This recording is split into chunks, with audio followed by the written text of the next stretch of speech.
Chers amis internautes, j'ai une amie qui s'appelle Catherine Pinto. Salut Catherine, je t'aime. Je tenais à faire une petite intro en hommage à elle et en fait en hommage à Lisa qui est face à moi, je vais vous dire qui c'est. Et parce que Catherine, elle a lancé à Toulouse un système de meet-up qui s'appelle J'aime pas la prospection, on fait quoi maintenant? Et elle demande aux gens de payer un café, je crois 2 euros ou 3 euros pour venir à ce meet-up qui fait salle comble toutes les semaines.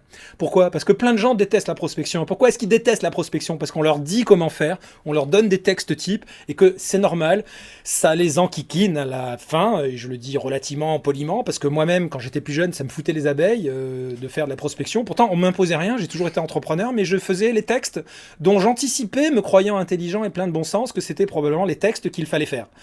Et je faisais des textes péniblement, laborieusement, difficiles vraiment à lire, quoi, vraiment très désagréables. Bon, et avec le temps, j'ai compris qu'il fallait varier. Et ben, en fait, c'est pour ça que j'ai invité Lisa Millet. Salut Lisa, ça va? Salut Tu Fred. te dis, il est fou celui-là.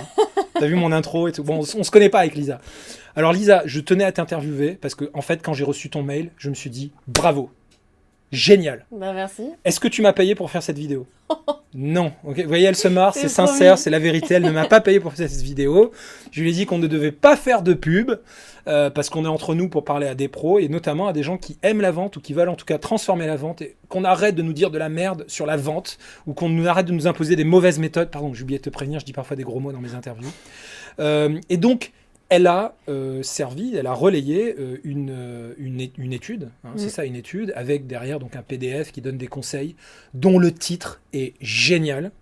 Le titre de cette étude, c'est, je te laisse nous la présenter et dire le titre toi-même, C'est les 24 alibis de prospection. 24 alibis de prospection. Ouais. Alors tu vois, les alibis, déjà, c'est vrai que bon, il y a un petit risque, les alibis, ça fait genre, il y a un côté un peu criminel là-dedans. Non, je plaisante. Non, les bons alibis. Non, les bons alibis dans le sens noble Ouais. du terme, pour pouvoir démarrer une conversation. Qu'est-ce que c'est? En fait, ça part du principe un peu que chaque décisionnaire, il reçoit 100 mails de prospection par jour. C'est un enfer. Sursollicité. Voilà. Et si on veut vraiment se démarquer, il faut arriver à parler à la bonne personne avec le bon message. Ouais. Donc en fonction de votre offre et en fonction de vraiment du décisionnaire. Et l'idée, en fait, alors dans ces 24 alibis, on pourra en trouver mais, des tonnes et des tonnes des alibis. En l'occurrence, là, on en a sorti 24 qui sont plus ou moins, je veux dire, le bateau du pas bateau, en fait, on va dire ça Ouais. comme ça. Vous avez pris la substantifique moelle de ceux qui valent le coup d'être transmis aux gens. Alors, C'est ça. comme vous avez sélectionné, vous les vendez 1000 euros par alibi. C'est-à-dire l'étude, on peut la télécharger pour 24 000 euros. Non, je plaisante, Non, c'est non, gratuit. c'est En gratuit. plus, ils ont fait un cadeau. Moi, je trouve que c'est un vrai cadeau. Et c'est pour ça que je voulais la remercier en faisant cette vidéo. Est-ce que tu peux nous en parler un petit peu plus? Alors, c'est quoi un bon alibi, justement? Un bon alibi, c'est un alibi qui... Donc ce que je disais, c'est qui parle à votre persona et qui parle de votre offre.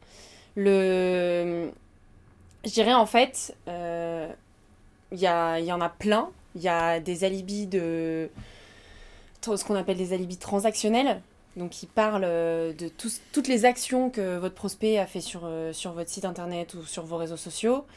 C'est-à-dire, pour prendre en compte ces actions, c'est-à-dire on les a C'est préalablement ça. observées. C'est ça. Et en gros, mon alibi conversationnel, c'est de démarrer là-dessus. C'est du bon sens. C'est ça, On est d'accord, exactement. c'est du bon sens. Donc déjà, c'est une manière de dire, si tu veux un bon alibi, il va falloir que tu bosses. Oui, mais Bon. il s'avère que parfois, certains ne l'utilisent pas. Oui, bien sûr. Ouais. Non, mais bien sûr. Alors, est-ce que tu aurais peut-être un vague exemple ou quelque chose pour nous inspirer parce que déjà, j'aime bien la notion de... donc, tu as dit alibi transactionnel. Ouais, Ça fait scientifique. Hein. Mais d'ailleurs, c'est le fruit d'une étude scientifique Oui. qui a été faite sur des millions de mails par une boîte qui s'appelle Ecosystem. Donc, comme ça, c'est moi qui ai dit la marque, mais j'ai pas été payé pour le dire, ok? Oui, mais Ecosystem racheté par SideTrade.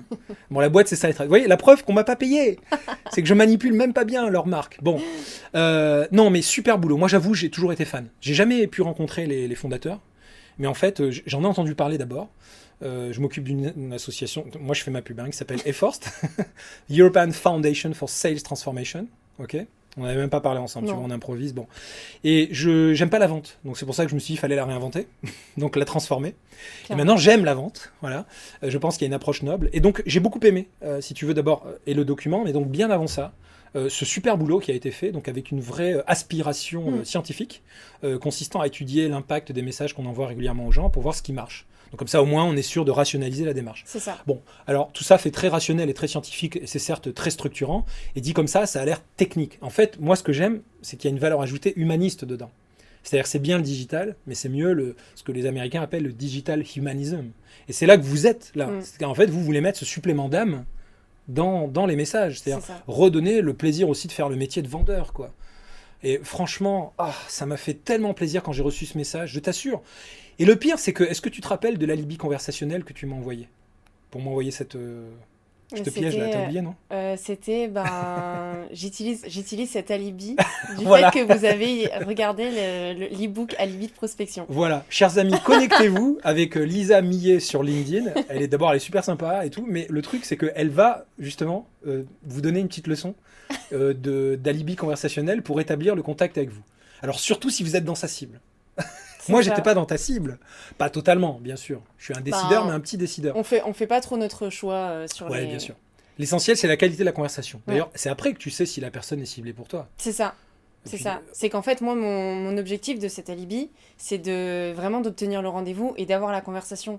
Et c'est ce qui fait que mon poste est passionnant. C'est que là où je m'éclate le plus, c'est quand je passe 30 minutes avec un décisionnaire, un CMO, un CEO ou un PDG, et que j'en apprends sur son secteur, son activité, même à chaque fois, ça m'arrive de discuter avec un PDG et de dire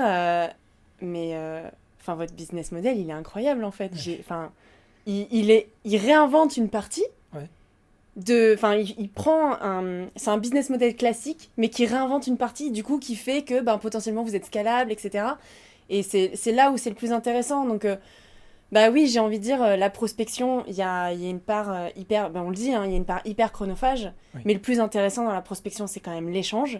Oui. Et moi, c'est là où je grandis, c'est que chaque jour, à chaque fois que j'ai une conversation avec un dirigeant, je sais que t'as appris quelque chose, t'as grandi, et puis t'as une vraie expérience humaine. Mais alors dis-moi, mais c'est scandaleux, t'es en train de nous dire que tu as une approche sincère de ton métier?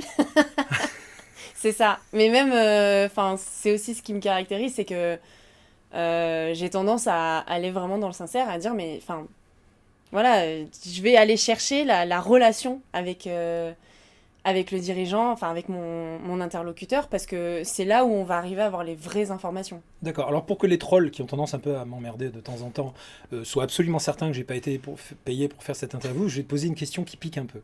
Il faut que tu nous dises pourquoi cette méthode nous préserve aussi des risques du mécanisme. Tu vois ce que je veux dire? C'est-à-dire qu'il y a des gens qui vont naturellement, et ils auront peut-être raison, ils vont peut-être se demander, ils vont se dire, ouais, mais une fois que tu m'as donné 24 alibis, même si tu m'en as donné 24, est-ce que quelque part tu me donnes pas de la mécanique plaquée sur du vivant, pour reprendre, tu sais, Bergson?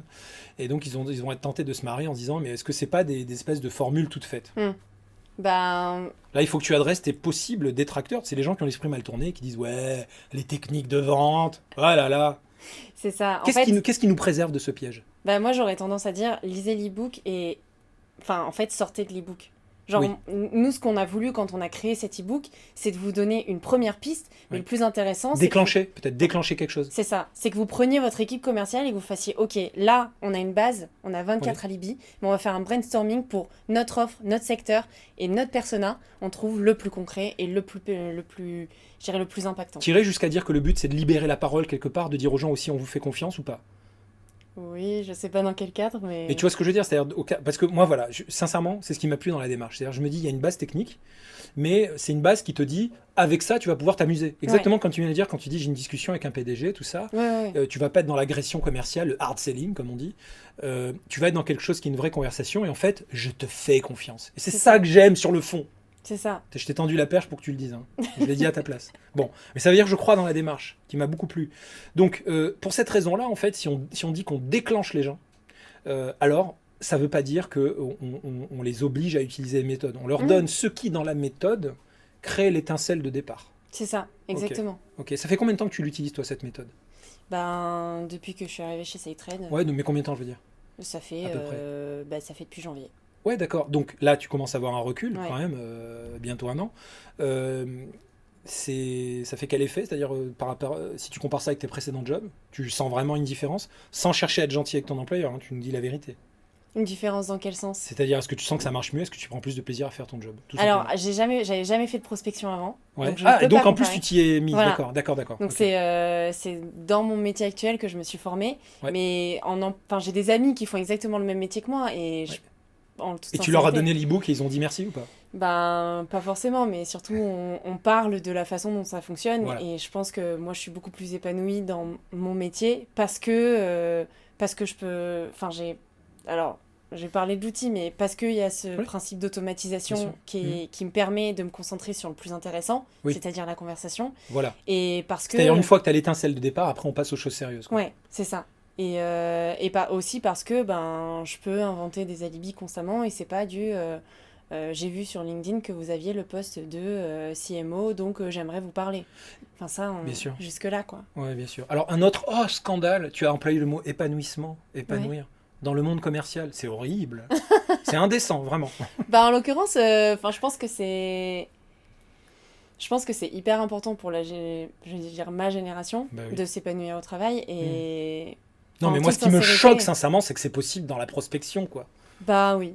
Moi, je pensais que c'était le boulot de ce qu'on appelle les petits fantassins de la transformation digitale. Tu sais, tous ces gens qu'on sacrifie dans les tranchées de la prospection. Ouais. Non, mais c'est vraiment l'image que j'ai beaucoup de vendeurs en France, hein. Ah, il y a plein de belles boîtes, des boîtes qui le font bien, notamment des boîtes qui ont une inspiration, qui ont une vision. Alors, souvent, d'ailleurs, des boîtes anglo-saxonnes un petit peu en avance de phase, mais aussi quelques très belles boîtes françaises que je visite. Mais de manière générale, j'ai envie de dire, à 90% des boîtes, les commerciaux, bon, bah écoute, on a des grandes volées de bois vert à l'envoyer Ouais. sur le derrière pour qu'ils vendent et pas beaucoup de monitoring comme ça comportemental, pas beaucoup d'idées innovantes sur le style. Et donc c'est pour ça que j'étais sensible à la démarche. Donc une dernière question pour peut-être épaissir aussi le propos et lui donner un peu de comment dirais-je, un peu de légitimité, on va dire peut-être pas scientifique, mais en tout cas montrer pourquoi c'est hyper rationnel tout ça. Est-ce que tu peux nous dire sur la base de quel type de recherche on en arrive à là, c'est-à-dire le nombre de mails qui ont été envoyés, le nombre de... Mm. Bah, je sais que tu as des chiffres là-dessus. Pareil, on ne s'est pas concerté, mais on l'a rapidement évoqué. Bah, il y a plus de 3 millions d'emails qui Voilà. transfèrent sur la plateforme. Donc, Voilà, donc tout ça, c'est le fruit d'une étude de la qualité ça. des retours. c'est Ok. ça. Et donc pour arriver à comprendre les bons alibis, 3 millions de mails ont été envoyés. Mm. Waouh, d'accord. Donc, et ça s'est étalé sur combien d'années, un truc comme ça? Enfin, ça fait combien de temps que ce savoir-faire est stocké, entre guillemets, dans l'entreprise? Bah, ce savoir-faire, c'est depuis. Ça fait, je dirais, 8-9 ans depuis Oui, quand même. la création Voilà. de ICO. Voilà. Où, Avant son rachat par SiteRed. voilà, avant son rachat par SiteRed. Où en fait, dès le début, c'était. On a de la donnée qui transfère depuis notre plateforme, donc il faut s'en servir pour qu'on puisse aider les gens à être le plus pertinent possible dans leur approche commerciale. Excellent. Bon, on peut dire que c'est une véritable innovation finalement. Pas besoin de mettre du high-tech dans l'innovation Voilà. pour que ça soit une innovation, quoi. C'est ça. Ok. Est-ce qu'il y a une question que j'ai oublié de te poser? C'est l'occasion où tu pourrais m'engueuler en disant Fred, t'aurais dû me demander Euh, en guise de conclusion. Sinon, tu sais quoi? Dis ce que tu veux. Je te laisse le mot de la fin. Ce qui est un mensonge, hein, parce que je finis toujours par craquer et parler. Moi, j'avais pensé une question. Ah. J'avais pensé à un truc sur lequel je voulais rebondir. Ah bah dis-moi. Euh, Oui, la preuve, chers amis internautes, que l'on prépare super bien nos interviews. Non, la spontanéité, c'est important. oui. Mais nous, on a trouvé un alibi conversationnel, vous voyez. Là, j'en ai un. C'est est-ce que j'ai oublié de vous poser une question? Alors, généralement, les gens sont polis, ils disent non, vous faites très bien votre métier. Merci, mais c'est pas un métier, je fais ça pour le plaisir. Ah bon? Et voilà, alibi conversationnel, tu vois. Voilà. Bon, en l'occurrence, tu avais l'idée d'une question que j'aurais dû te poser. C'est laquelle? La question que tu aurais aimé que je te pose. Pendant que tu réfléchis, j'en profite pour dire à mes amis internautes, vous pouvez lui poser des questions dans le fil de ces commentaires, de cette page, d'accord, que personne ne va voir, parce que si je mets, enfin sur LinkedIn en tout cas, parce que si je mets une vidéo qui a un extract de YouTube, dans LinkedIn, l'algorithme de LinkedIn va diviser par 10 ou 20, je sais pas, enfin c'est catastrophique, notre visibilité. Mais on est bien d'accord, toi et moi, Lisa, que c'est les bonnes personnes qui vont voir cette vidéo. Oui, oui, De oui. toute façon, on va la tweeter, on va la pousser aussi dans C'est nos ça. autres réseaux, sur Caféine TV et autres, hein. C'est bon, t'as réfléchi à ta question? Non, je la retrouve plus. T'as oublié? Alors attends, je vais t'aider. Tu C'était voulais... par rapport au métier de prospection. Métier Si, très dur. parce qu'en d'habitude. fait, Dis-moi. je pense que ça a un peu évolué. Enfin, c'est très américain, le Oui. fait de séparer la prospection de la vente et de la signature Et du closing. et Mhm. et de la relation client. Oui. Et, D'ailleurs, aux États-Unis, on a ce qu'on appelle des closers parfois. Ouais. Moi, j'ai vécu 10 ans aux US, donc j'ai vu ça m'a surpris. Il y a un gars en fait qui se charge du closing, c'est pas forcément le même. Ok.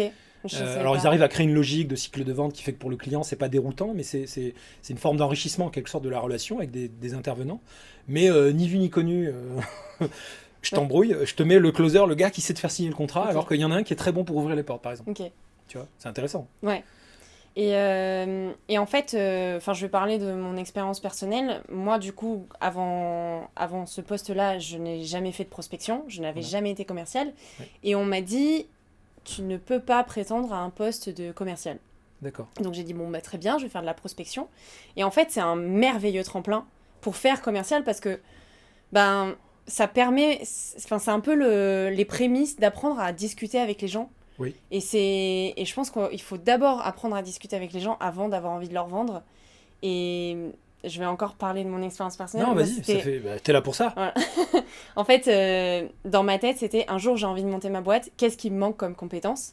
Mais Voilà. bien sûr, Et donc, je me suis dit, bah, il faut que j'apprenne à vendre. bien Et sûr. quand on m'a dit, ben, tu ne peux pas vendre sans prospecter, j'ai trouvé ça logique et j'ai pas dit, non, je veux trouver un métier de commercial. J'ai dit, bah d'accord, je vais apprendre à.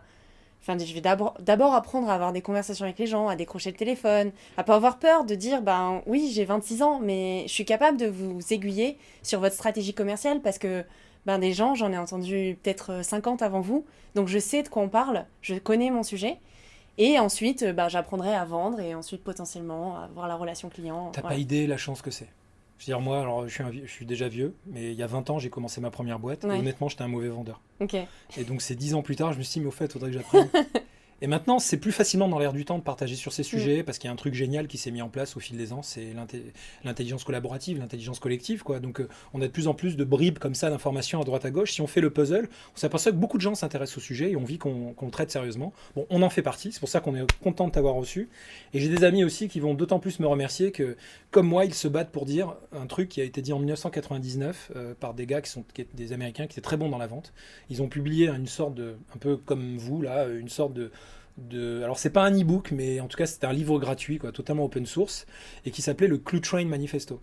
Et en fait, le statement le plus important qui est au début, parce que ça fonctionne un petit peu par aphorisme comme ça, de sagesse commerciale. Et le premier truc qu'ils annoncent pour après le justifier dans leur écrit, c'est les marchés sont des conversations. Ouais. Tu vois, t'es en plein dedans. Voilà. Ouais. Donc bravo pour Ouais, merci. cette initiative. Chers amis internautes, vous voyez, on n'est pas des chiens, on vous reçoit bien en studio, même quand vous avez un truc à vendre. Bon, et surtout quand vous avez une bonne idée. Donc voilà, vous pouvez m'écrire, me solliciter sur LinkedIn. Il y en a certains d'ailleurs qui commencent un peu à se marrer parce que comme Lisa, il m'envoie un pitch ou un truc. Alors parfois, le pitch est un peu mauvais. C'est-à-dire, ils font pas ce que tu fais. C'est-à-dire, ils m'envoient un mauvais alibi. Et je leur dis, bah, venez le mercredi soir en pitch party. On va vous expliquer comment écrire un alibi, conversationnel. Ou alors, on leur dit, bah, venez chez nous, venez un peu nous voir chez Efforce et tout. On fait des formations, des trucs. Vous verrez, on va un peu discuter de tout ça. Donc, moi, un truc qui me ferait vraiment rêver, bah, si un jour on combine à la fois notre dynamique de workshop comme ça avec des gens qui veulent transformer la vente dans leur entreprise avec vous, avec SideTrade, moi je serais ravi de recommander votre solution parce que je prétends pas avoir la science infuse, mes partenaires non plus. Faut qu'on apprenne à bosser ensemble, tu vois, en mode collaboratif avec des entités différentes. Vous êtes allé très loin à l'origine, donc Ecosystem, maintenant SideTrade. Vous êtes allé très loin. Je l'ai vu, je trouve ça vraiment passionnant parce qu'on est dans l'humain. Il y a un peu de techno, il y a un peu d'outils, il y a un peu de méthodo, mais à l'arrivée, comme Lisa l'a démontré, il y a de l'humain et on a des jeunes qui peuvent vous dire j'aime la prospection. C'est pas incroyable ça? Merci d'être venu. Merci beaucoup. Check. À la prochaine. Salut tout le monde.